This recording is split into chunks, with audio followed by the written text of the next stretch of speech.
Bonjour les excellents, j'espère que vous allez bien. Moi je vais très bien. Bienvenue à tous les nouveaux. Je suis là rapidement pour partager avec vous quelque chose que j'ai vu dans 2 Chroniques, le chapitre 5. Alors pour la toute petite histoire, ici c'est Salomon qui était le nouveau roi.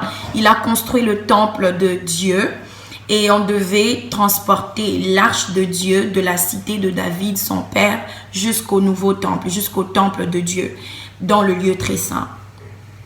Et quand vous lisez cette histoire, on parle de la manifestation de la gloire de Dieu après qu'on ait transporté l'arche de Dieu dans le temple. Et pas juste dans le temple, on a mis ça dans le lieu très saint, c'est-à-dire à la bonne place où l'arche devait être. Et l'arche de Dieu, dans l'arche de Dieu, il y avait les tablettes des 10 commandements que Dieu avait donnés à Moïse. Donc l'arche de Dieu portait la parole de Dieu, cette parole de Dieu. Vous allez comprendre pourquoi je parle de ça. Et quand vous descendez avec cette histoire, ils ont fait certaines choses, c'est-à-dire l'une de ces choses, c'est placer la parole de Dieu à la bonne place. Et une deuxième chose, nous allons apprendre ça après.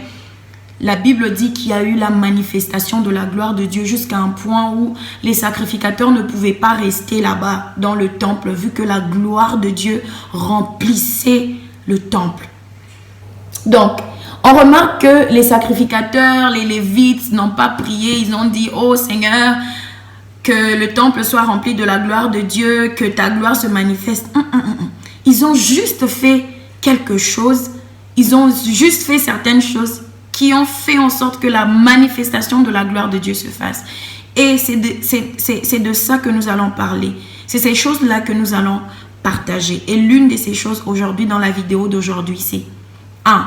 Mettre la parole de Dieu à la bonne place. Cette année, nous devons mettre la parole de Dieu à la bonne place. C'est-à-dire, la bonne place de la parole de Dieu, c'est la première place. La parole de Dieu est notre vie. Nous ne pouvons pas réussir 2022 et toutes les autres années avant le retour de Jésus sans la parole de Dieu. C'est quasiment impossible. Donc, je suis en train de nous encourager à donner du temps convenable à la parole de Dieu. Tout un chacun de nous doit avoir un temps, créer du temps pour la parole de Dieu, pour voir cette manifestation de la gloire de Dieu dans nos vies. Parce que, pourquoi je parle de la manifestation, seulement de la manifestation de la gloire de Dieu? Parce que la gloire, nous l'avons déjà. Je ne vais pas entrer dans ce sujet, mais vous pouvez lire dans Jean 17, 22. C'était la prière de Jésus. Jésus a dit, la gloire que tu m'as donnée, je la leur ai donnée. Nous avons déjà la gloire de Dieu, mais nous parlons là de la manifestation de la gloire de Dieu. 1. Mettre la parole de Dieu à la bonne place.